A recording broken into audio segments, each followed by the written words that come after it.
One of the reasons why I'm looking forward to this conversation about Queen's Park Rangers this morning is because I'm really curious to see if the perspective on where the club is at as a structural entity has changed in any way. Because I've spoken to Clive on previous summer deep dives and other episodes throughout the season, and the feeling has been very much a chaotically run club.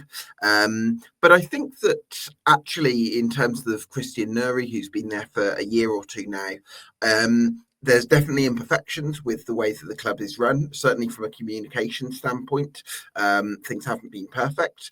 And certainly there's a feeling that the manager, the head coach, as it's been Martí Cifuentes, has been made to step up and answer for a lot of things, or not answer in some ways. And I think that's created a bit of a divide sometimes between the fan base and the supporters. But if you look at on paper what's been done, I think a 15th place finish, given the backdrop of the financial limitations that the club's faced in previous seasons, is a reasonable accomplishment.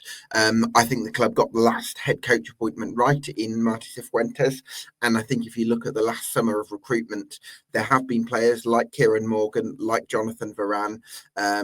They've used the loan market quite well. There have been players that have come in and been able to make a positive contribution.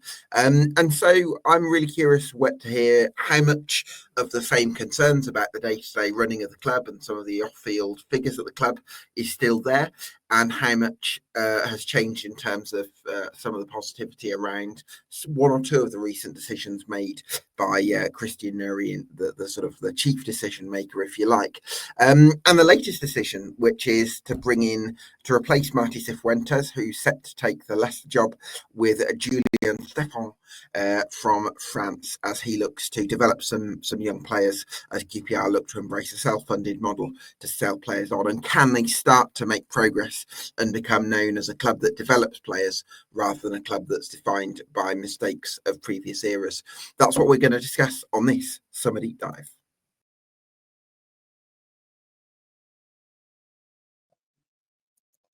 Yes, welcome along to EFL Debate. I'm speaking to a fan of each of the 72 clubs across the EFL between mid-June and mid-July. So if you want more of that content, you can do us a massive favour by getting subscribed to us on YouTube and on Spotify. I'm delighted to be joined this morning by Clive Whittingham from the excellent Loft4Words, fantastic website with brilliant written content on Queen's Park Rangers. Clive, thanks so much for joining us either side of your travels this summer. To what extent is there some positivity around one or two of the recent decisions at QPR, and to what extent do you feel like a lot of the issues that you've spoken about on this podcast are still there? Always my pleasure, Gabs. Nice to see you again, mate. I think at this point last summer, you asked me what was the biggest reason to believe in QPR, and I said it's probably Martí Cifuentes, because I'd really drunk the Kool-Aid with that guy and still rate him very highly. And looks like he's going to Leicester. I think they've got a good appointment there. And you said, what's the biggest reason for doubt? And I said, it's QPR. Like, they'll find a way to blow it up. They'll find a way to get it wrong. You know, something will explode. I know lots of fans of lots of clubs think this of their clubs. You know, typical Sunderland, typical Coventry, typical Chef Wed. And look, you know, there's some absolute disaster classes out there. But over the past even 30 years, there hasn't been many clubs with a taste for self-immolation quite like QPR. And but I was quite optimistic on that podcast last summer by my standards. And then within about 20 minutes of recording with you, somebody rang me and said, Cifuentes is putting it about for other jobs. He's upset with the recruitment. They've all fallen out. I'm not even sure he'd be the manager by the opening day of the season. And I was like, oh, right. I mean, I knew that was going to happen at some point, but I did think I'd get more than 20 minutes to sort of enjoy the delusion that it might be different this time. So I'm super cautious about being at all optimistic when it comes to QPR, because, you know, you've just been burned so many times. But I think there are some signs this summer that they have learned some lessons from what happened last season and what they did last summer. A couple of the signings that they've made so far I really like. And the manager, I mean, we'll get into all of this, of course, but the manager, from the list of people we were linked with and the profile of manager that we are able to attract on our budget and able to attract when you're only looking for a head coach rather than a manager, I think Julien Stephan is probably the best person that was on that list. I'm actually quite surprised that we've got him. Might not go well, might be a disaster. There's certainly big difference in the potential performance of how it might go, but of the people we were linked with, I'm quite happy with him. And there are some signs that they've learned lessons from what happened last season. So, I mean, a month ago, I was ready for killing people, but I'm more positive than that now. This is a different podcast than it would have been if we were recording on the 10th of June.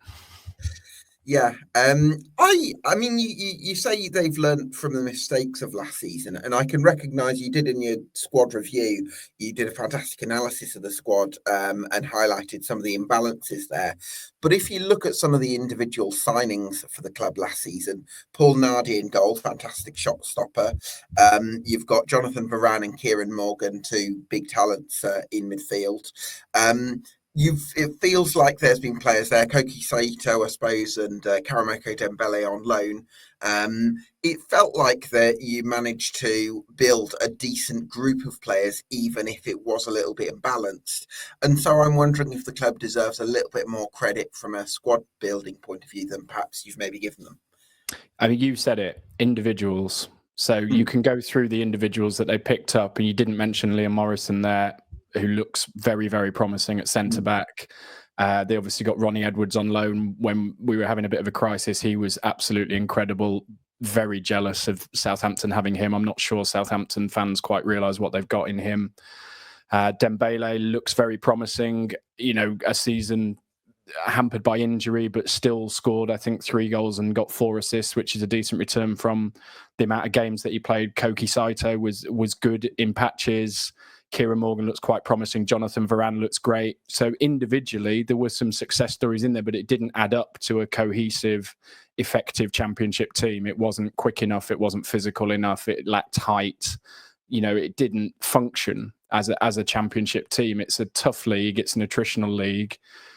I think we completely underestimated last summer the sort of 3-game week physicality, the physical nature of this division. We went out, we signed a dozen players, or all but one of them under 25, and I think only 3 of them had any EFL experience at all. And that EFL experience was Liam Morrison had basically done half a season on loan at Wigan, then got injured. Dembele had done a season at Blackpool and done well, but in the division below. And Harrison Ashby had played about 20 games for Swansea. And you could just see it across the team all season that EFL experience, that experience of doing 3-game winters, that physicality of the league, a lot of them just look lost in it. So, yeah, you can point to individual successes, but cohesively, it didn't add up to a full team. The two of the signings we've made this summer, Mbenge from Reading and Poku from Peterborough, then their stats and their appearances at a young age in the EFL are really, really impressive. Poku's played a ridiculous amount of games for someone his age. And they're experienced at doing those EFL winters. They've got some championship experience, but they've played a lot of games in the division below in tough circumstances. Reading's been a really tough gig over the past few years. So, and they're physical players as well. They've got speed and physicality about them. So that just says to me that they've taken maybe a step back from this. We're going to sign loads and loads of people from European backwaters based on analytics, and been like, right, look, we're a lower budget team in a tough division. We need to physically compete when we go away to Portsmouth or wherever it is. Like, we can't get bullied in the way that we were last year. And the 2 signings that we've made so far, I think, just speak to putting together more of a team than a collection of individuals, which I think is what happened last summer a little bit. Yeah, I mean, I take that on board, but I also can remember talking to you, Clive, and the situation felt hopeless, and it felt like QPR didn't have a pot to urinate in. It felt like finishing 15th, and I know this is a very low resolution point to make, but finishing 15th felt like almost like a pipe dream for QPR at one point, because you felt so far away from the middle pack of the championship, both from a financial level and from a quality of player level. So it does feel like there have been some improvements in terms of recruitment, even if there's still some fine tuning to be done in terms of the collective side. Well, I'm a big fan of Martí Cifuentes. If you had other QPR fans on here, they would maybe say different. And I do think there is a little bit of sort of jilted boyfriend about this. If you find out your girlfriend's been messing around behind your back, you basically make out like you never liked her in the first place. So there is a little bit of that now that Martí Cifuentes has obviously, it's got messy and he's gone elsewhere and has been pitching for other jobs. But my opinion, it was a mutual parting of ways. We just kind of grew apart. Well, exactly. Yeah, and if you believe that, I mean, there's a reason that the biggest used car lot in London is next to our ground, isn't there? I personally, and that's only my personal opinion, I feel like Cifuentes saved us from ourselves twice. We obviously overspent under Warburton and then Beale trying to get promoted, put ourselves in a difficult FFP position, appointed Gareth Ainsworth, which turned out to be a disaster, won 2 of the first 18 games, 6 points adrift at the bottom of the league. He came in and rescued that situation in the first season, and really in quite fine style as well, with the victories against Leicester and Leeds and Coventry and things like that. The second season, like I say, the recruitment last summer, I think if you wanted to be kind, you could say it was naive. If you wanted to be more aggressive, you could say it was a bit arrogant. We again won 2 of the first 17 games, and he again pivoted mid-season into a different system, pragmatic management, and got results, and we stayed up again with games to spare. I agree. I think 15th last year was a significant achievement with the way that the summer had gone. Obviously not a harmonious relationship between the head coach and those above him. And the start to the season we made, to survive with games to spare. And actually, when we beat Derby in February, I think we're only 3 points off the playoffs. So I think that's a significant achievement.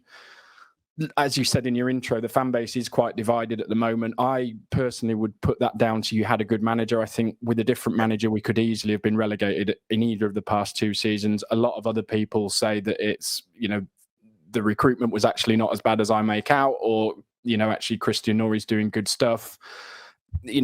Opinions are like bumholes, aren't they? I would try not to swear when I come on your podcast because it ruins your YouTube, doesn't it? But I don't think your opinions are very clean.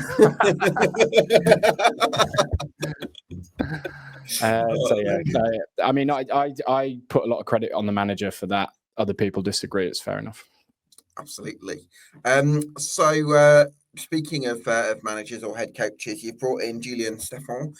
Not actually had the chance to do a huge amount of research on him, so I'm wondering what you've been able to pick up on your side. I like it. I like the appointment. Like I say, I liked Martí Cifuentes, but you can't continue if the head coach is not getting on with the director of football, and there's just this constant butting of heads and rumours going round. The relationship was clearly broken from probably this time last year, in fact. And you can't continue like that. So, the first positive is you would hope that this guy is coming in eyes wide open to the role that he's been hired into, which is head coach. It's not manager. There's a whole system at QPR now. I mean, some of the job titles are a little bit Jake Humphrey's High Performance Podcast. We've got a head of methodology, head of individual player development, head of goalkeeping, head of culture setting, head of performance. It is, like I say, it is a bit Jake Humphreys and a bit eye-rolly. But one of the problems at QPR in the past has been hire a manager, give him everything he wants, fire him after 9 months, hire a completely different manager who then just goes, well, I don't want any of this. We jumped from... What did we jump from? Harry Redknapp to Chris Ramsey to Jimmy Floyd Hasselbank to Ian Holloway to Steve McLaren to Mark Warburton. I mean, a more disparate collection of characters you could never wish to find. So we have learned from that, and there is a system here, but it means that your manager is not your manager, it's the head coach. So I would hope, given that's the system that he worked with in France, that he's coming in eyes wide open to that, and there will be a more harmonious relationship at the top of the club than there was last year. That's an immediate improvement straight away. The other thing I like about him is he in France, if we'd appointed him as Mark Warburton's replacement a few years ago, at that point he'd been in the last 16 of the Europa League with Rennes and beat Arsenal in the first leg of that before succumbing in the second leg. He won the French Cup with Rennes, which was their first trophy since 1971 or something ridiculous like that. He then qualified for the Champions League with them, if we'd appointed him at that point, everybody would have been like, what on earth is this guy doing at QPR? What an appointment. Yeah. His second spell at Rennes didn't go well, but I gather it's a bit of a political mess, that club. And also, I don't know, just to interject there, Clive, Yeah. I also think sometimes managers who have done some great things at the start of their careers and then maybe had some difficult moments, they actually come back a more matured and more experienced version of themselves. Yeah. I can think of examples of managers who are like that and have actually benefited from some difficult times. So I don't see that as necessarily a bad thing. I completely agree with you. You know, you learn more. They always say if you lose, if you're either winning or learning, right? That's the saying. So I completely agree. You know, he was at Strasbourg before the sort of money started to flow into Strasbourg, and they got their highest league position for many years under him. So I like a lot about that. And, you know, as we say, when we sign players, if there wasn't anything wrong with them, they wouldn't be coming to QPR because we're operating on a budget. So everybody we sign is too young, too old, too small, too slow, too injury prone, or they've got to have something wrong with them to be coming here. So there's no way we would have got Julien Stephan from Rennes, but he's had a couple of dodgy experiences since. He's out of work. He wants to come to England, and that puts him on our radar of the list of managers that we were linked with. I think he's a really promising candidate. The sort of drawbacks a little bit are he tends to burn very bright very quickly and fade. That's been a pattern. And if you look at our fixtures this year, they would lend themselves to that because unlike last year, I don't think we play a parachute payment team until November. If you could pick, I know no easy games in the Championship, but if you could pick 12 games for your new manager to start with, you'd pick the 12 we've got. So there's the potential for him to come and hit the ground running there. You know, new broom, the Cifuentes era has ended and all of that sort of turmoil and politics has gone. You know, he's very positive. He plays two up front. That's going to lend itself well to our support, who have become a bit bored by the football, perhaps. So yeah, there's a lot going for him, but like I said at the start, there's a very wide margin between how this can go. It could be Reggie Lebris or it could be Tim Walter. Like it's very, very difficult to try and predict what's going to happen here. But you know, there's as many good signs as bad signs, I guess. But of the people we were linked with, this was the one that I guess excited me most. So I'm positive about him and what we've heard and seen so far. Encouraging signs with Julien Stephan. In terms of the squad then, Clive, I wanted to look at the goalkeeping situation where you've got Paul Nardi, who great shot stopper, good distributor of the ball as well. The one weakness, I think, in Paul Nardi's game that you've spoken about, Clive, is command of area. So I think it's going to be really important that you've got centre halves this season, like, and I suppose Mbeng and Cook, you're hoping can be that, that do defend the penalty area very well, that kind of mitigates against Paul Nardi's biggest weakness. Yeah, that guy is not coming off his line for nothing or nobody. You would have to sound the fire alarm at Loftus Road for a very long time before Paul Nardi moved off his goal line. He started really, really well last season, and we needed him in that first half of the season when we were very poor. I think we gave him 6 man of the matches on LoftforWords last year, but they were all before Christmas or certainly before New Year's Day. I think in the second half of the season, the Championship, second time round, like the video analyst picked up on his tendency to stay on his line, and you saw us start to concede goals like the last minute winner we conceded at Coventry, where teams are just hanging balls up on the edge of the 6-yard box, sending loads of blockers in and bullying us a little bit. In theory, our goalkeeping position is well set. You've got, you know, Paul Nardi, 31, a good first season, like a B mark. Popular with the fans, you know, has got a year of Championship football under his belt. In theory, it's not a position that needs sort of attention or surgery. That's pretty settled. Behind him, you've got Joe Walsh, who's an England youth keeper we signed a while ago from Gillingham. I mean, look, we know what QPR's cup record is. So being the cup goalkeeper at QPR is like being the fluffer at a eunuch's cruise. Like it's just, but like you never see the guy. But on the rare occasions that he is allowed out, you know, he's fine. You've then got Murphy Mahoney, rebranded recently as Murphy Cooper, who was on loan at Stevenage last year and was very, very good. Like all the Stevenage reviews have been excellent about him. They wanted him back. He's gone back on loan to Barnsley, who, looking at their transfer activity this summer, looks like they're really going to have a big shove for top 6 in that division. So he's gone there. So in theory, that's well set. And I usually try and sit on the fence, particularly as it's the 10th of July and all sorts of things can happen. And if you come out with a bold take and it doesn't happen, then, it ruins your Twitter mentions, doesn't it? You know this. The one bold take that I would say, I've got a suspicion that Joe Walsh might be the number 1 goalkeeper this year. Oh my God, you're joking. What? It's just Paul Nardi didn't play the first pre-season friendly, and they said that he caught his finger in training, which is an improvement on Rob Green because he would have dropped it. But I just wonder, Joe Walsh is not a teenager. He's 23, coming up to 24. To me, he kind of looks like a career number 2 goalkeeper, like a Steve Harper or a Chris Adamson, who's just, that's his sort of profile. That's how he carries himself. But presumably he's got ambitions for more than that. And presumably we have as well, having spent money and committed to him. So at 23, if not now, then when? And, like I say, Paul Nardi did decline a bit last season. He was a Cifuentes pick last summer rather than the recruitment team, I believe. So I just wonder whether they might say, Joe Walsh, you've got 20 games, go and make the number 1 spot yours. And if a club were interested in taking Paul Nardi, we'd let him go. I'm not basing that on much more than vibes and a couple of whispers. Might turn out to be rubbish. If Paul Nardi starts 45 games again, then obviously it was rubbish. But I just wonder, Joe Walsh, 23, if not now, then when? It's not a position you mess about with, is it? Particularly new manager and all of that. But I don't know. I just get an inkling that they might bite the bullet and make Joe Walsh the number 1 this year.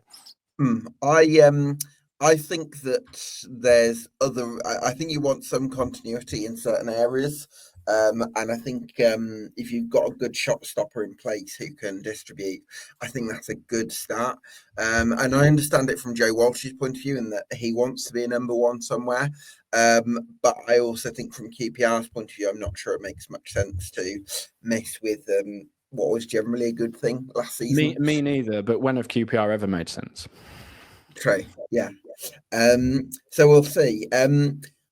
In terms of defence, then, I've written the squad out as a 3-5-2 because I think that's Julien Stephan's preferred formation. And with that in mind, I think there's a good chance that Jimmy Dunn's going to move to right centre half because he played right back last season in a back 4. But I think if it's a 3-5-2, then I think he'd move to right centre half rather than right wing back. I think you're right. Yeah, Jimmy Dunn right back has been an adventure that we have all very much enjoyed. That started when we were at a very low ebb about 18 months ago. We lost at Stoke in a dire match in the February. Reggie Cannon had a nightmare. Following game at Bristol City, they put Jimmy Dunn at right back. We were all sitting in the pub looking at that and just laughing at sort of the state we'd got ourselves into. First 20 minutes at Bristol City, I think it was Sam Bell absolutely tore Jimmy Dunn apart for 20 minutes and then pulled his hamstring, and Jimmy Dunn never looked back. Great 18 months at right back. He's important to us because he wins headers in both boxes. We're quite a small, weak, meek team. So, you need his height in both boxes and as an out ball for your goalkeeper and your centre-backs. He's just been a monster down there, mentality monster down that side. I've loved watching him. Real connection with the supporters. He won every Player of the Year award last year at right back. I think he was in the Who Scored Team of the Year, and was the only player that wasn't at a parachute payment club or a promoted club that was in that team. Obviously nearly went to Sheffield United in January. Thought he was going to go to Sheffield United this summer. I think the Chris Wilder situation has had something to do with that not happening.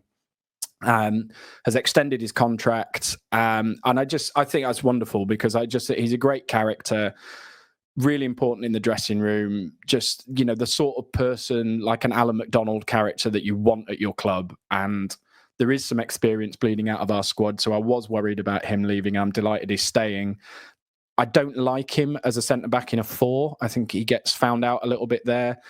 Like you say, Stefan has played a back 3 in the past, and the fullbacks, the sort of trading we've done this summer so far suggests more wing-back than fullback.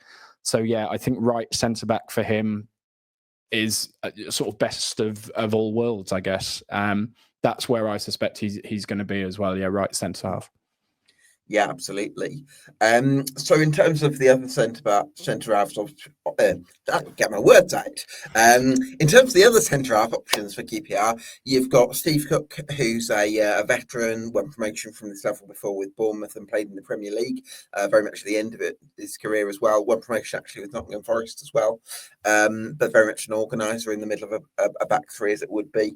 You've got Morgan Fox, who's a left back by trade, but in more recent years has been converted into a centre half. You've got Jake Clark-Salter when he's fit, and you've also got Amadou and Beng, who you've recruited from Reading. So and obviously Morrison as well. So a lot. What's that? Is that I think that's 6 centre halves that you've got in the offing there. Yeah, I mean, if you're doing your marks out of 10 at the end, this is probably the bit of the team that I'll give a sort of reasonable 7 to, because we are well set and there's a lot of experience there. And I like the Mbenge signing. A little bit of the Samba Diakites about him. I think there's going to be a lot of referee attention on him in the Championship. I'm expecting cards there, but having watched us get beaten up by Colby Bishop at Fratton Park last year and just standing there thinking, does anybody fancy hitting that guy? We do need a bit of nastiness back there and legs to carry the ball out, which he can do. So, yeah, I like that signing a lot. Steve Cook, the problem with all our centre-backs, really, the drawback, and like I say, if you're playing for QPR, there's something wrong with you. And the drawback with our centre-backs is this thing about your best ability is your availability. And too many of them are unavailable too often. So Steve Cook has been a fantastic signing for us, has been a big part of us not getting relegated in the last couple of years. Love him to bits. He's not getting any younger, slimmer, faster, and he's now got this stress injury of his foot, plantar fasciitis, I think, which anyone that runs will tell you is basically you've done too much. It's a stress injury. So I think the club would quite like to have released him, but he'd played enough games to trigger another year.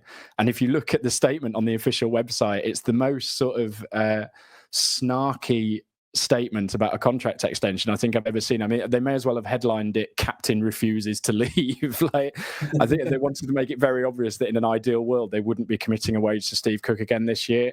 I mean, I love him as a leader and a character, and when he is on the pitch, I think he's great. How much he's going to be available and play this season, I don't know, and he's obviously sucking up wage. Which brings us on to Jake Clark. I feel like that's kind of harsh. Like, from the club to do that. Like, that's not Steve Cook's fault. You've absolutely, absolutely. Yeah, right. But mate, go and read the statement and see if you think the same. Like, we were all chuckling about it. We're like, oh yeah, cheers, Steve. Jake Clark-Salter, which brings us on to Jake Clark-Salter, who is one of, in my opinion, I know he had a bad time at Birmingham, and I think Sunderland fans don't rate him at all. Coventry fans quite like him. On his day, I think one of the best left-sided defenders in this league now. The problem is his day occurs about like once every 18 months because, and recurring theme of this podcast so far, if you're playing for QPR, there's something wrong with you. What's wrong with Jake Clark-Salter? He's made of pudding. Like, he cannot get fit and put together a run of games at all. I think he's played 30 games in a season once in his career. Last season was a complete dead loss again. And we're now hearing that the injury that ruled him out of the second half of the season apparently is going to take him out of most of the preseason and the start of this season as well. So we gave him a new contract a year ago after he'd had a great season, and it must be terribly frustrating for him as well, because when he gets on the pitch, he's fantastic. And as we saw with Ronnie Edwards, it makes such a difference to our team when we've got a centre-back that can step out with the ball and beat that first press, which Jake Clark-Salter can do.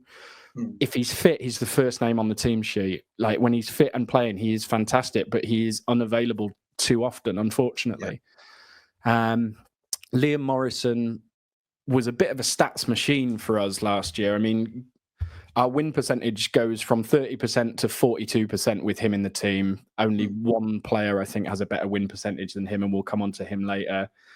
We didn't lose a game that Liam Morrison started until Easter Monday, which was 19 appearances and 13 starts. That's the best one of those stats at QPR since Carl Walker. Right. 1.4 goals against without him drops to 0.7 with him in the team. We conceded, I think, 15 goals in his games last year, but 5 of those were in the Burnley game at the end of the season when there was all sorts going on, and Burnley just tore as a new bum, basically. So he'd only conceded 10 goals in something like 21 appearances before that.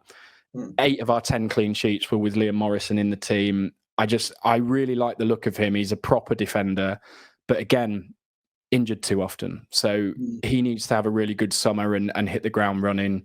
And Benga, and also, can I just add to that as well, Clive? In a defence, you want some consistency. You want players who are playing together regularly and have that understanding. So yes, it's great to have individual defenders like Jake Clark-Salter and like Liam Morrison, who are brilliant when fit, and they clearly made huge contributions last season. But in an ideal world, you want that continuity. Tell me about it. Morgan Fox, you mentioned there, is out of contract. He's in the same situation as Jack Colback, where we're obviously not going to offer the money they were on before, because they're basically old and backup now, but they have been decent backup for us. Morgan Fox is a strange one. He can be sort of lucid and fine for very long periods of time, but when it goes with Morgan Fox, my God, does it go? He doesn't just have like his bad games are just. I remember the way you phrased it delightfully eloquently in your written article, Clive. I think I'd say it's like living on an oil rig. Like everything's fine until it's not fine, and then the moment it's fine, it is the farthest thing from fine. But he is useful as a fifth choice sort of backup, which is all he is. So I think what's happened with him and Colback is they've made a low ball offer, and those two will go off and explore options over the summer. And if it gets to the end of August and they haven't had a better offer, they'll sign. But at the moment, Morgan Fox is not there. But centre back, pending sort of fitness, is a position we're not badly set in. Yeah, I would probably lean towards having maybe younger understudies as that sort of fourth and fifth kind of options, rather than somebody like Morgan Fox, who I think I don't think he's. I'm not sure I see Morgan Fox as someone who's going to develop much, because he's. He's just cover. We have signed, and a lot of the recruitment. One of the good things that Christian Nori has done since he came in. QPR have been talking about being a development team for like 10 years. We've got to develop, we've got to have pathways, we've got to have young players, we've got to create our own. Like, actions speak louder than words. What happened towards the end of Les Ferdinand's time as director of football is you had a lot of people hanging around into their mid-20s, like Charlie Owens, Nico Hamalainen, Osman Kake, Charlie Owens, Mide Shadipo. Never, ever, ever, ever going to be a championship player, like as long as they've got a hole in their bum. But they were sort of held on to just in case they suddenly became a championship player, because we were so desperate to point and go, look, it's a development squad player in the first team. Look, we've done it. We've got someone. What Christian Nori has done is just sort of cleaned all of that out. And his mantra is, if you're in our development squad, you should be 17, 18, because by your time you're 19, 20, we want you in the first team. If you're not good enough for the first team at 20, what's the point of you? Like, our youth team won the Premier League Cup last season. Alfie Tuck's meant to be good, isn't he, Clive? Alfie Tuck I really like, but Harry Murphy, the captain of that team, who scored in the final and looks great, but is, I think, 21, 22, has been released because they're like, we don't see you in our first team this year. And so, you've got to go off and play. The reason I started all of this is because they have in this recruitment this summer signed Timothy Akindelaney, a 17-year-old centre-back from Aberdeen, big lad. You would probably release Morgan Fox and have him as your fifth choice cover. I think that makes a lot more sense to me. Yeah. Agree. So there's a lot more signings like that. And our development squad, look, QPR, like I say, QPR talk development club a lot. Let's see. The proof will be in the pudding. But I do like what they've done with that and the recruitment around it and the improvements we've seen in the development squad. Be nice to see sort of 4 or 5 of those guys coming through. And like I say, they've signed this centre back from Aberdeen, who's a big unit. So let's see. And I think, again, hopefully the alignment between the head coach and the is Norrie's CEO, right? Isn't he? He is CEO and director of football. And director. Okay, interesting. Yeah, I mean, I could do 10 minutes on that, but maybe it's best that I don't.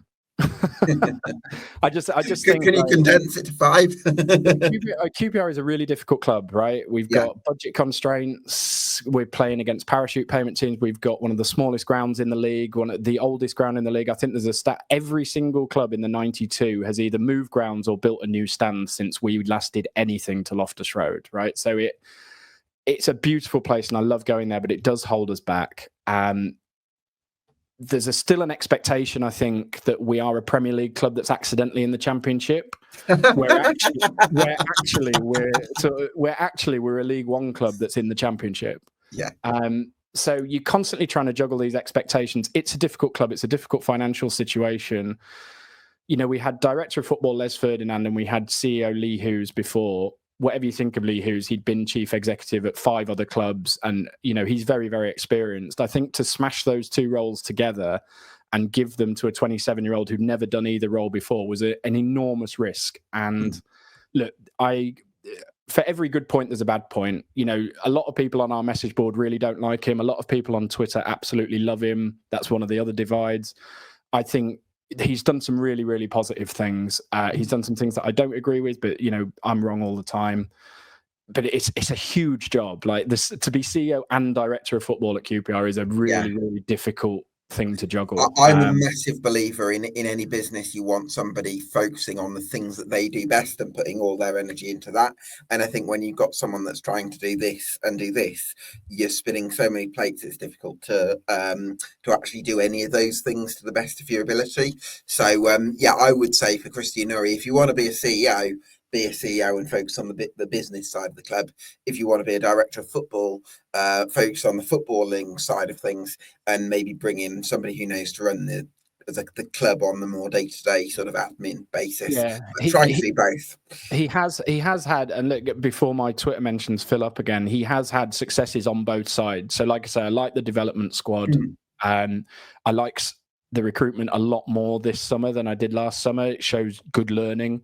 I like the head coach appointment. And on the business side, like he quickly cottoned on to the fact that you can sponsor your ground and your stands with the owners' companies. I mean, Stoke clear 10 million quid on their accounts every year by just sticking Bet365 on all the hand dryers. So he quickly got us wise to that and helped get us under the FFP. Although I did like when it was Kai and Prince. Yeah. I mean, wonderful. But you know, you've got to be cynical and pragmatic. It's football, right? So stick Ruben's company on the stadium and clear another £500,000 off your FFP headroom. That's just the world we live in. And he came in and immediately woke the club up to that. So there's been successes on both sides. Like, you know, I'm not going to sit here and slag him. There's some bits I don't like, but there's been a lot of good. Yeah.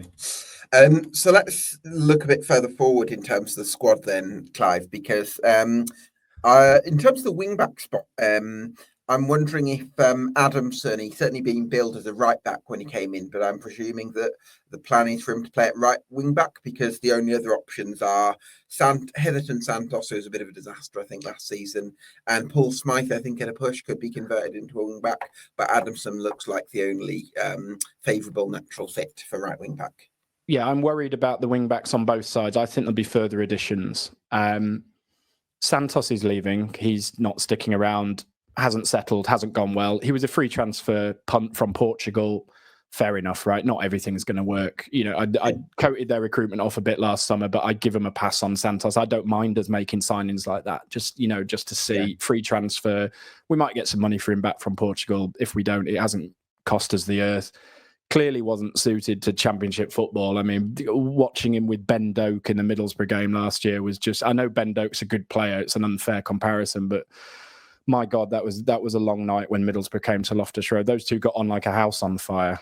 Santos was the house and Doak was the fire. So I won't miss him. I am worried that Adamson is just a repeat of that. I mean, he's a big lad and quite physical, which is a good thing. But the A-League, I mean, Adam Lafondre had a reign of terror in the A-League when he was about 40 years old, didn't he? I think that sort of tells you the standard of that. It's a 26, 28 game season, I think. To expect a lad of 22 to come out of the A-League and be your starting right wing back in the Championship for 40 games next season, I think is ambitious. So Portsmouth, though, have had a reasonable amount of joy with recruiting from the A-League. Let's see. I mean, I'd love it. But it does, I think they learned lessons with the Poku signing and the Mbengo signing. I think if you think Adamson's going to play 40 games next season, that's a big risk. The idea of Paul Smith at right wing back, and I like Paul Smith. If you're going to do that for a season as well, that's fairly terrifying. He's got an excellent work ethic, say Paul Smith. I think he should be get up and down the pitch. Well, that's going to ruin your Twitter mentions. Left side again. Yeah. Do you think Paul Smith is lazy? No, I think I am chairman of the Paul Smith fan club. I think he's fantastic. And I think he works his arse off up and down that side. The reason that managers pick him and like him, one, he's the only player that we've got with any pace, but two, he covers his fullback and he defends his fullback in a way that a lot of our other wingers don't. Dembele, I really like, but he hasn't got a defensive bone in his body. So, Paul Smith gets in as a defensive winger almost. So I absolutely love him, and his attitude is first class. You need players like that in your squad who are available all the time, pretty low wage, can play several positions. Love Paul Smith to death, but you can't go into a championship season thinking he is either your starting or your second choice right wing back. I don't think. I think that would get you into trouble pretty quick.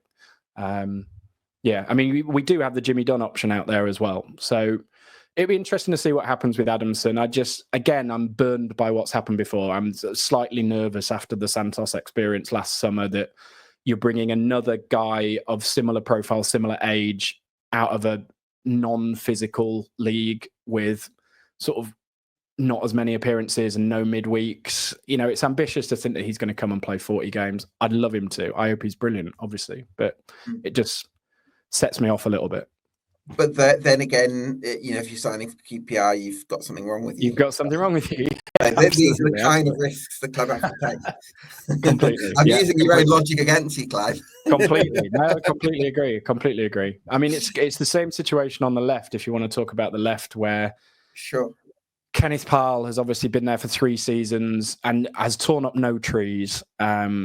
He's pretty suspect defensively, and he's quite small and teams target him and whatever, but plays 40 games a season at 6 out of 10. And there is something to be said for, particularly with our availability issues elsewhere in the team, for someone that you can rely on to basically play every game and not let you down. He doesn't have those catastrophe games like we discussed with Morgan Fox. He's just a 6 out of 10 fullback. They've let him go and given Ziad Larkesh, who was on loan at Dundee last year, a new contract. Feels to me like they're sort of setting up to give Larkesh. That must be wage related though, Clive, because I think on current ability, Parle's better than Larkesh. Yeah, he is. And this is why I'm a little bit concerned. Because Larkesh, I like Larkesh as a bench option. It's quite useful coming off the bench down that left side, but he's very attacking and quite poor defensively, in my opinion. I think if you're going to go into a season with Larkesh as your starting left back, and again, there's a development squad signing as backup here, a Brazilian lad, Esquadinha, who's looked very, very good in the development squad. I guess they would say, we've got to play these lads. I would have been tempted to let Larkesh go and make another signing over there. I think if you go into the season with Larkesh and Esquadinha as your left-sided options, again, that's a risk. We do have to take these risks on our budget, but the other thing is, Clive, Benny is a player you've signed, another one from Australia. I think he's a left winger by trade, but I was in 3-5-2, not quite sure where he'd fit unless Julien Stephan's planning to play 4-4-2. So could he be an option for left wing back? Again, I think you'd really pushing it to think that you could do a championship season with that. And one of the mistakes they made last summer is they basically spent all summer telling Kenneth Parley wasn't wanted. You've got 1 year left on your contract, find another club. He was going to go to Watford at one point, and then they ended up relying on him for 40 games of the season, and his performances dropped. Well, you know, you probably could have foreseen that, but their reasoning was that, well, Jake Clark-Salter can play left back, Jack Colback can play left back, Morgan Fox can play left back, and you know, that caught them out. Good enough. That caught them out. So, yeah. You know, it's been a summer so far of learnt lessons for me. So I would expect left back's one of the 3 positions I've got down that we still need an addition. And I mean, last summer, it became clear pretty early in the summer that Santos wasn't up to the level. And late in the window, they went and got Harrison Ashby on loan from Newcastle to sort that problem out. It wouldn't surprise me if we get sort of a couple of weeks into the season, week of the transfer window left, they were to loan someone like Owen Beck, you know, they've tried with that left back thing, but they're not quite sure, you know, let's go belt and braces and go and get a lone player on that left side. If you go into a championship season with Adamson at right wing back and Larkesh at left wing back, like, your centre back's going to be really busy. So let's see how that goes. Yeah, possibly additions to come in those wing-back positions. Central midfield, I think I think there's some decent options there. You've got Sam Field, who's a right workhorse, left-footed midfielder. You've got Kieran Morgan, who had a nice breakthrough season last season, along with Jonathan Varane. And Jack Colback obviously brings some experience as well. But one thing I'm also curious about is what formation it's going to be, because you've signed Kwame Poku, who would be a sort of right winger in a 4-2-3-1 with that freedom to kind of cut inside and become a bit of a number 10. Not quite sure how he would naturally fit into a 3-5-2. So, and I possibly feel the same about some of the players that I've mentioned for the wing-back positions, which makes me sort of second guess whether it is actually going to be that 3-5-2. Yeah, this is where the 3-5-2 starts to break down, and then it falls down completely in a minute when you realise we've got a squad full of people that want to play 10. Yeah. The positives here, Jonathan Varane is a huge positive in there, and I think if he continues his current trajectory, you're going to hear a lot about him. There's already interest. We've already had a bid from Espanyol after one season. If you'd asked me after 10 games last season, I was just like, what have we bought here? He had a nightmare at Sheffield United in the first away game. Gus Hamer can do that to you, I guess. He got sent off at Blackburn soon after that, a dreadful tackle. He didn't progress the ball. He didn't turn around.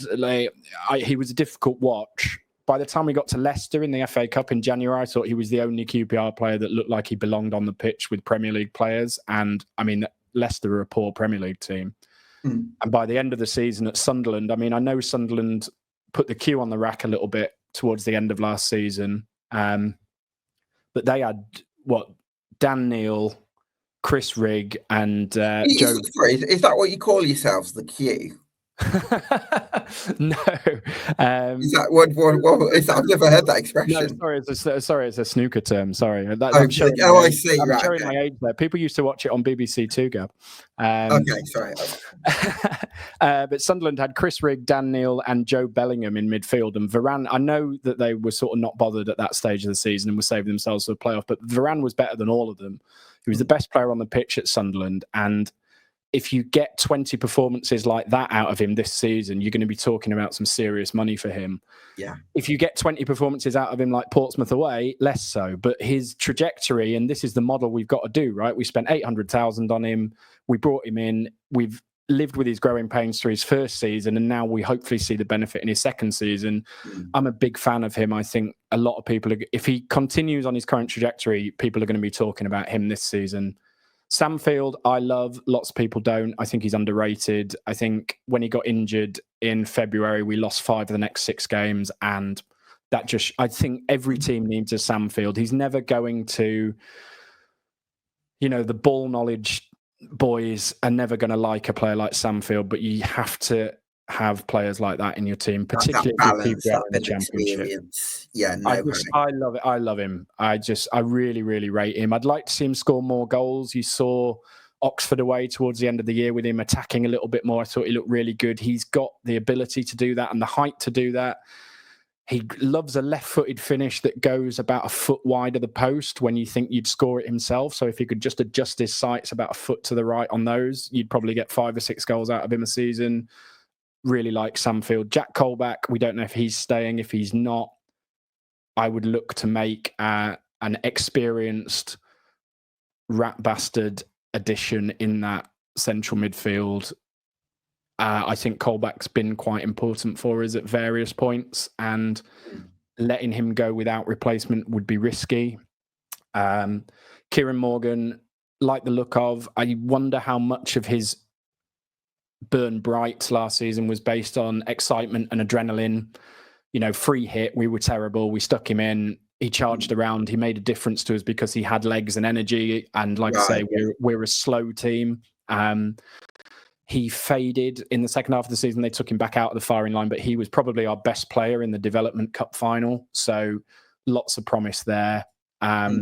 We need more penetration, more forward movement, more balls going forward out of midfield rather than just being banged straight back to the centre back. And we need more goals. Is it funny because you had lots of good number 10s last season? You had them coming out of your ears. But in terms of progressing the ball into those kind of areas where those players can make a difference, that's probably an area where you could look to improve from last season. Samfield is too risk averse, and Jonathan Varane, although this got better as last season went on, doesn't turn around. Like, take it on the turn and progress it forward. It's only one pre-season friendly against Stevenage, but that was markedly better in the first friendly, the progression out of that midfield. And in the second half, Harvey Vale, who we've picked up from Chelsea, signed in January despite having a broken back, which, I mean, we can all do your own QPR medical joke about that, but they've decided he was worth the risk anyway. And you saw him in the Stevenage game at the weekend progressing that ball out of midfield in a way that we haven't done well enough. So he could be a really interesting option in there. It's the second position I would like to see another addition, and I would like to see someone with championship experience. Not all your signings can be development prospect 25-year-olds. I think we learned that from last year. If you're letting Colback go, whether it's Isaac Hayden again or somebody like that, just somebody that knows the division, and when QPR go on one of their 6-game losing streaks, can just step in there, kick a few people, get us a 0-0 draw at Preston or whatever it is, and just steady everything down. I think you do need characters like that. And if it's not going to be Colback, then we should probably be in the market for someone like that. Like Sunderland signed Alan Brown, right? Sunderland pivoted out of signing European kids, and they still did that, but they added an Alan Brown here and there, and look what happened to them. So I'd like to see it. If it's not going to be Colback, then a signing like that in there. I think one of the reasons QPR have a narrow pitch is because of the size of the physio room. Well, yeah, I mean, it takes up as much space. Yeah, I mean that, and it didn't help last year that the fitness coach worked remotely from Dubai, which is a whole other political. Zooming in. Go on, guys. Literally phoned it in over Zoom. Drinking his smoothies. Keep running. I mean, this was another reason that it fell apart with Cifuentes. They argued over this because Christian Nori is very, very tight with Ben Williams, our head of performance. They sort of come as a pair. And Ben Williams, I think, has got a lot more influence at QPR than people realise.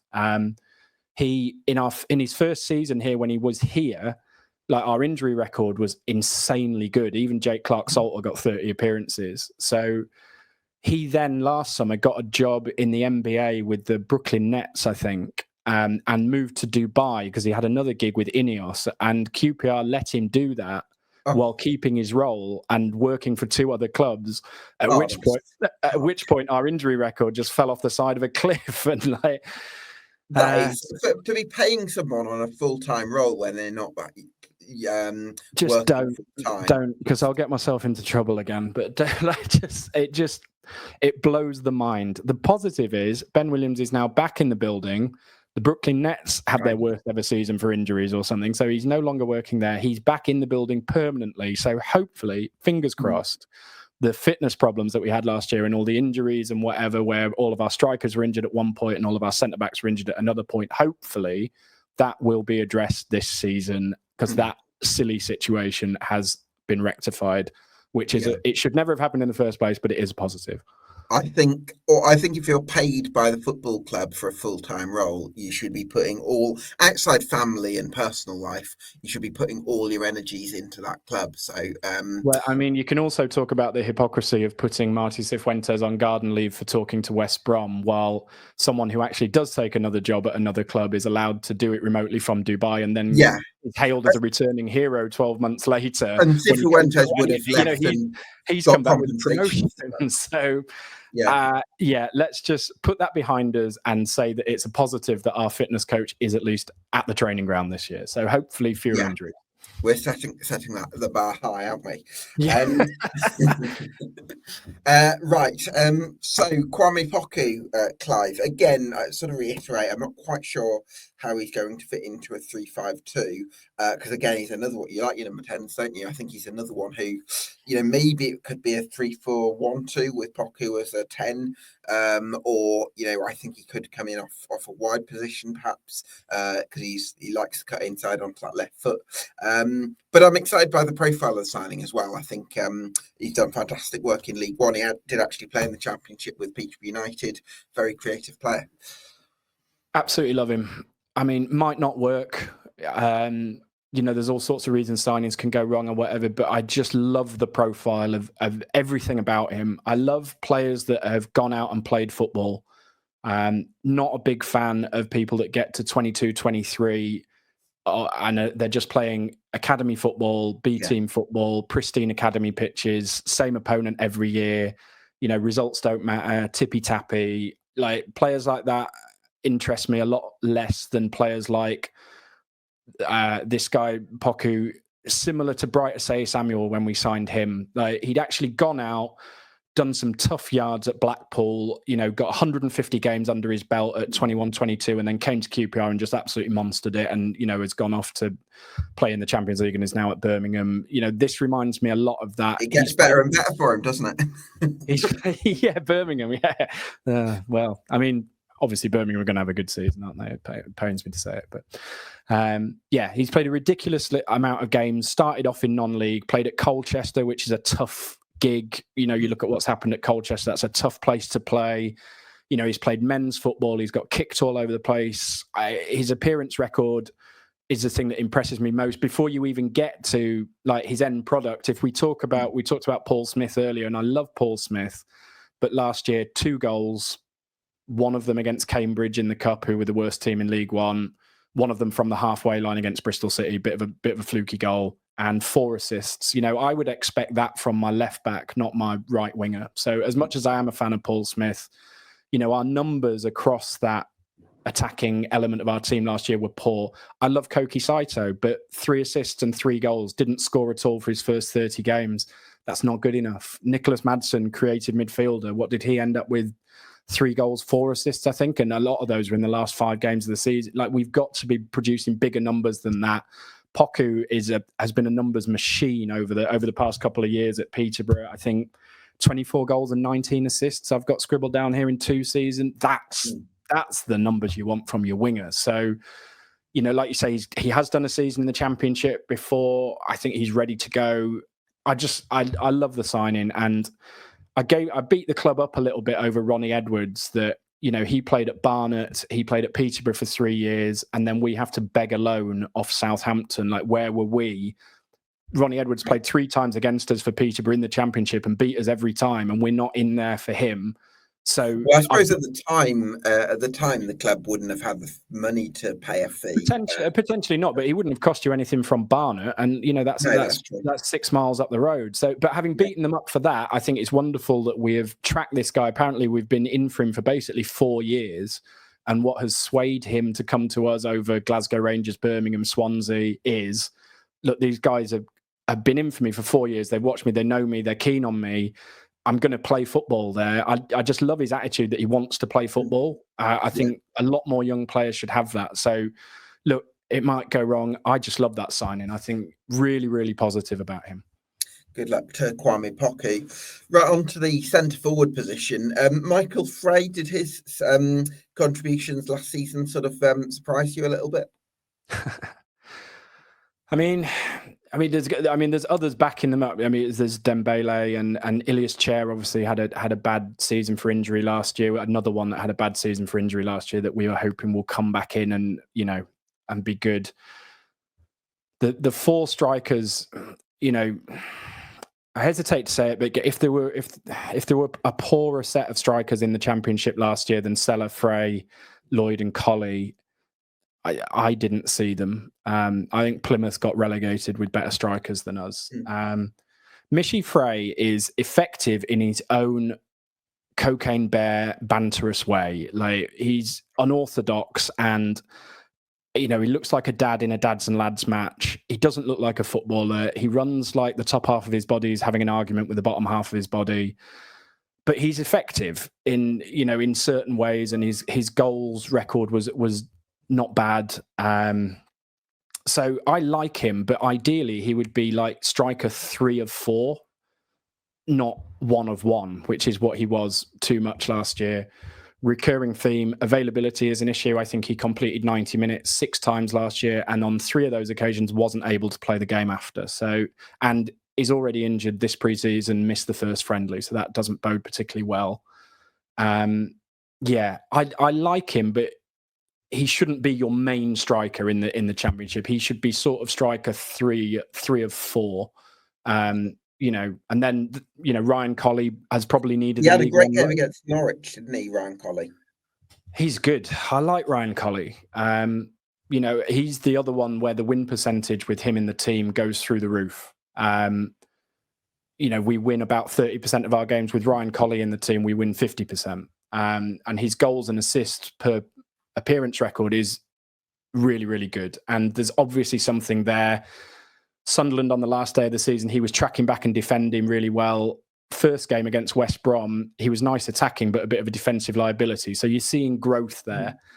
Really like him. A couple of things need to happen with him. Needs to get fit and stay fit. He's another one over the last 2 years. Too many 3-month absences with calf injuries, hamstring injuries. Too much of that. Needs to get fit. Another one that missed the first pre-season friendly, head in hands.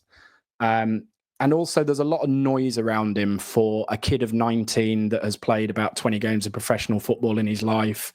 You've got family members putting out social media posts slagging the Algerian manager for not including him in the first team squad, threatening to change allegiances. You've got times last year running commentary on social media through the day about Colley might be in the squad, might not. He's got flu. There's a late fitness test, like hour by hour updates. Is Colley going to play against Oxford? I think the club were really surprised he extended his contract, to be honest. I think even a couple of days before he extended his contract, they didn't expect him to. Now he has extended his contract. I want to less noise, more output.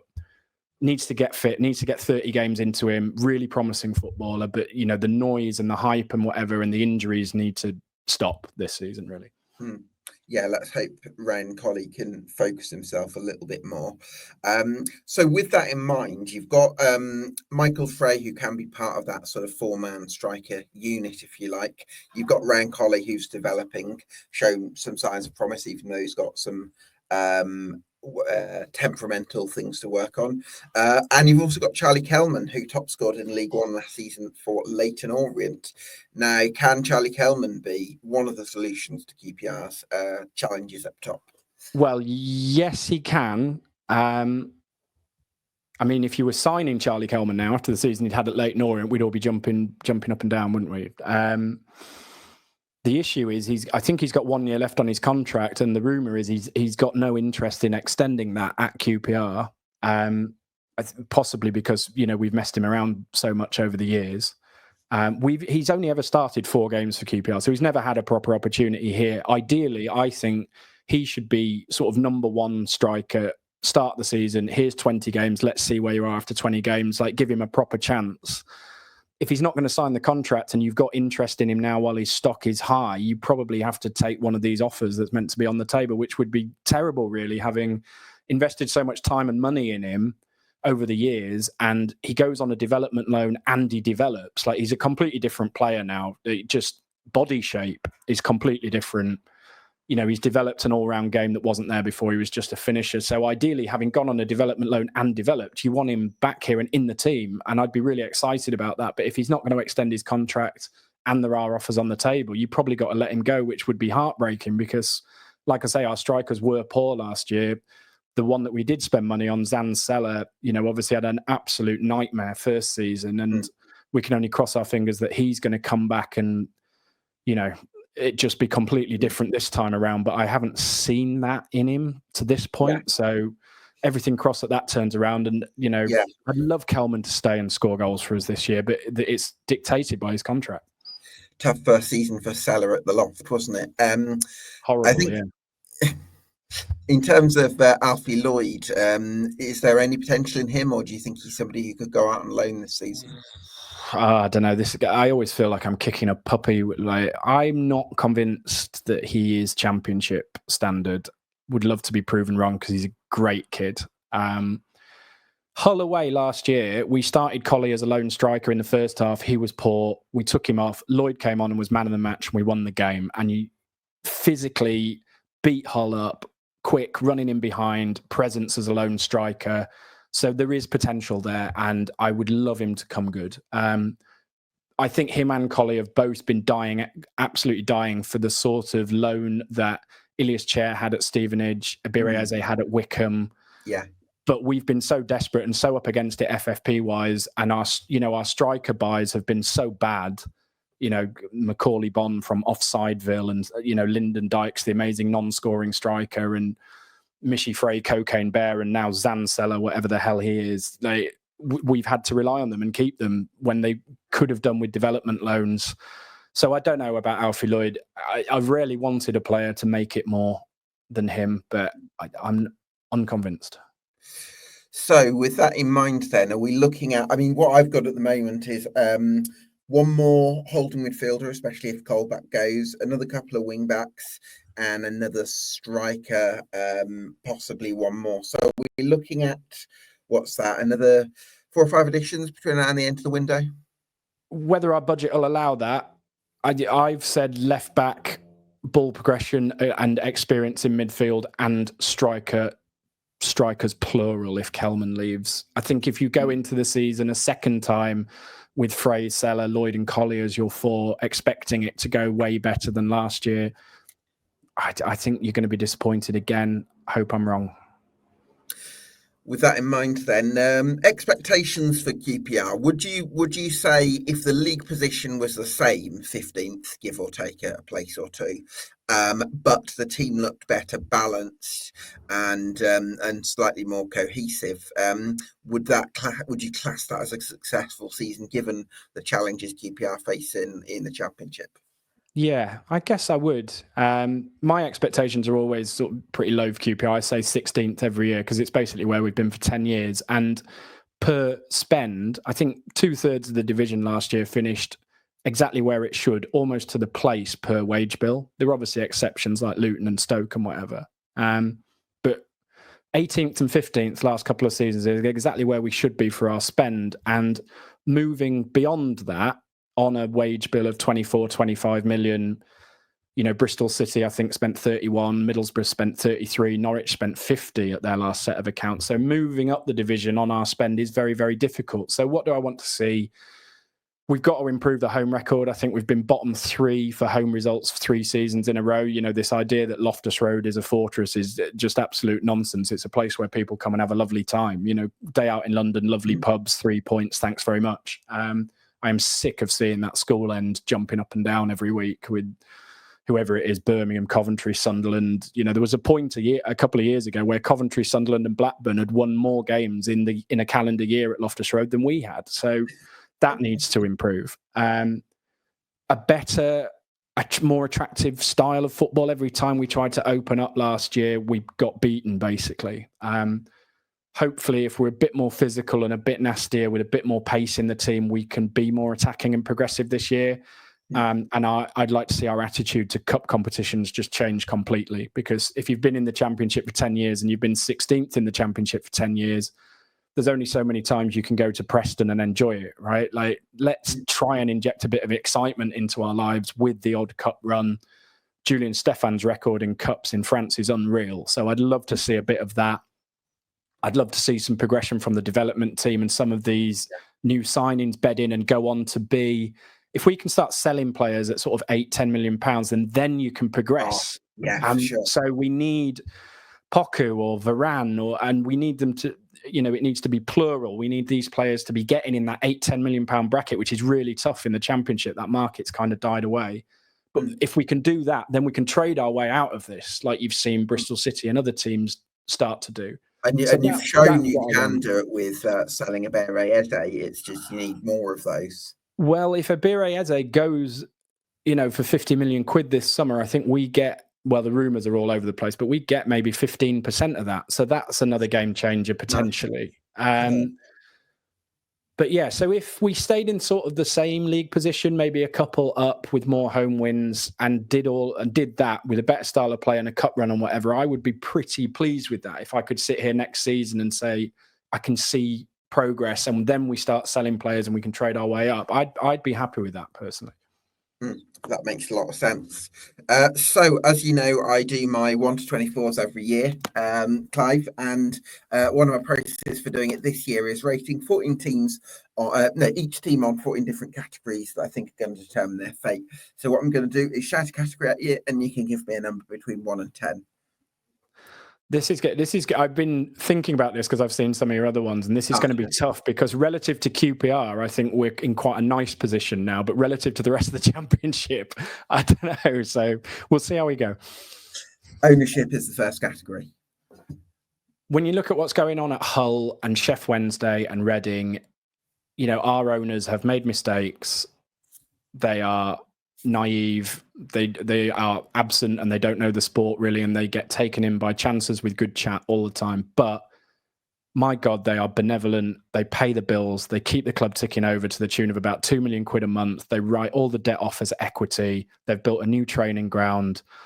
Relative to other Championship owners, I would give them a 7 or an 8, and that's despite them inheriting a Premier League team and turning it into a Championship team that's a million miles away from the Premier League. But I just think better the devil you know with our owners. Wow, I'm surprised you've gone for 7 or 8. I was expecting it to be lower than that. Yeah, it was until Sheffield Wednesday and Hull started doing what they're doing. And I'm just like, they pay the bills. They pay for their mistakes. And when we don't have debt, they just write the debt off as equity. What more can you really ask for in this Championship environment when you look at what's going on elsewhere? 7.5 then for the ownership. Infrastructure is the next one. So 5, because the training ground is 5 out of 5, and that's a great legacy that these owners will leave us behind. We own it. It's brand new. It's immaculate. The pitches are like carpets. But Loftus Road, as much as I love it, is probably 0 out of 5, isn't it? And, isn't getting any better, younger. The away end gets worse every year. You see it on Twitter every week, away fans moaning about our away end. The capacity, the amount of money it costs to upkeep, all of it is holding the club back. So 5, I guess. But again, very difficult. 5 for infrastructure. Playing budget. Relative to the rest of the Championship, it's 3 or 4, isn't it? Like I say, I think 15th to 18th last couple of seasons is exactly where we should be for our spend. I think we're sort of at the top of that Preston, Oxford, like that. We're at the top of that, really. But we can't spend what Norwich, Middlesbrough, these clubs spend. So, yeah, it's a shame. Our owners are rich as hell, but it's FFP and PFP and all of that. Right. So we'll go 3.5 for the playing budget. Management. I mean, you pick a number between 1 and 10. Like I say, could be Tim Walter, could be Reggie Lebreese. Of the candidates that we were linked with, I liked him best. 7, but I don't know. It might be a nightmare. Could be anything, but we'll go for 7. Okay. Goalkeeping department. As per my previous discussion, a sort of 6. I'm interested to see what happens in that position this season. Interesting. Defence. If they're available and fit, it's a 7 or more. But when are they ever all available? Should we go 6.5? Yeah, if you want to be stingy. I am very stingy. Midfield. About the same again. I'm really excited about Varane. I think he could be a big breakout star in the Championship this year, and a lot of people will be talking about him. So I'm encouraged by him. I would like to see us progress the ball like we did in the Stevenage game. I'm encouraged by Harvey Vale in there. Just turn around, guys. Don't just bang it back to the centre-backs. Let's go forwards a bit this season. So, yeah, if they do that, a sort of 6 or a 7 again. Yeah. Need to listen to this. Is it Against All Odds where they say turn around? Yeah, turn around. I think I said that a million. The people that sit near me hate me anyway, but just constantly shouting turn around at Jonathan Varane and Sam Field. Every now and then. Attack. The players behind the strikers I like a lot. Yeah, we'll include them in this. Dembele, Chair, Poku, quite an exciting collection of players there. The strikers are... Oh, sorry, you signed Dembele permanently, did you? Yeah, he's back. Oh, yeah. I like him. He was good in the Stevenage friendly. Like, even last season with a bad injury, like I say, 3 goals and 4 assists, which is more than... I feels like I'm picking on Paul Smith. And like I say, I like him better than most. But, he got twice the goals and assists in half the number of appearances. So... encouraged. I do think he is very, very small for the Championship, and he often looks it. And defensively, if you play him on the wing in a 4-4-2 or whatever, complete nightmare. But end product and potential for growth, very exciting. Those players are sort of a 6 or a 7. Our strikers are like 2 or 3. Like I say, I'd be amazed if there was a worse collection of 4 strikers in the Championship last year than those 4. So should we go 4 on that basis? 5, because Poku's good, isn't he? It should be. That's going to nudge it up. If you have to judge them all together, then it should be higher. Yeah. Okay, 5. Squad depth relative to this stage of the window. Better than it was last year, but on our budget, you can't afford squad depth. What I'm hoping is that the development squad success last year will provide 4 or 5 players that can come in as decent cover this year. So last year I probably would have said 3. Now I would probably say somewhere between 5 and 6, but it's budget driven. We can't... I was listening to your Coventry guy and they were talking about what are their strikers. Sims, Hadji Wright, Brandon Thomas Asante, Bassett, a kid that's been on loan at Grimsby and done really well. That's 5, but all 5 of them sound better than the 4 that we've got. We're a couple of years behind Coventry in the process, so it's tough. There isn't a lot of depth there. Hopefully the development squad's success last year will feed into that this year. So I don't know, 5, but yeah. 5 for squad depth. Okay. Squad stability is the next one. Again, better than last year when we did sort of 12 in and 12 out. Yeah, I think that should be quite reasonable this year. More like a 6 as opposed to a year ago, which it would have been probably half that. Okay. Growth potential. We have got some players, Poku, Varane, Dembele, Morrison, with big growth potential, and we need them to grow into players that we can sell. Collie. So... yeah, everything crossed. Again, a much bigger mark than I would have given last year, like a 6 or a 7 maybe now, as opposed to sort of 3 or 4 18 months ago. 6.5, should we go? Team spirit is the next one. Relative to what there's been before at QPR, when you've had Joey Barton and people like that wandering around. They don't seem to hate each other now. And Jimmy Dunn sticking around is very important for that. Steve Cook sticking around is very, very important for that. So yeah, I would score that quite highly. I think 7, maybe even higher than that. Should we go 7.5 for team spirit? Yeah. Fitness. Well, now the fitness coach is back from Dubai. Let's hope for 8 or 9, which is what it was when he worked here previously. Last year it was a 2, if that. So I've got everything crossed that it's 7 or 8 this year, because per the squad depth discussion, we can't afford to have players sitting in the stand as often as we did last year. No. Okay, so we'll go 7 for fitness. And finally, quality. We are what we are, aren't we? With the 16th best team in the Championship. So what that boils down to out of 10, I don't know. 5? 5 for quality. All right, so some final quick fire questions then before we wrap up then, Clive. Biggest reason to believe in QPR right now? much more harmonious relationship between everybody that's running the team and the club, all on the same page, not arguing, backbiting, looking for other jobs, whatever it may be. You know, Ben Williams back in the building, a head coach who's happy to be a head coach. Steve Bold coming in as a coach feels like a good hire as well. So a much more settled, harmonious coaching and exec level above than we had last year. Biggest reason for doubt? Please see previous answer. It's QPR. And just when you think they've got it made is usually when they're most prone to blowing up. So it's QPR. Something will go wrong at some point. The less sort of hackneyed answer, I guess, is we can only spend a certain amount of money, which pretty much limits you. You know, there are exceptions, and I'm hoping we can grow like Coventry have grown with that sort of recruitment and that sort of profile. But we're probably 2 years behind Coventry in that. It's the two reasons for doubt are budget, but also it's QPR. Like, they'll do something ridiculous. Yeah, I think you're about 5 years behind Coventry, actually. Yeah, I don't disagree. Like, yeah. Final question then. Too early for prediction, but give me a rough feel for where you think next season might be heading for QPR. 16th every year. 16th. 16th. Always. But you know, feeling more positive than I was a month ago that we can lift a little bit higher than that.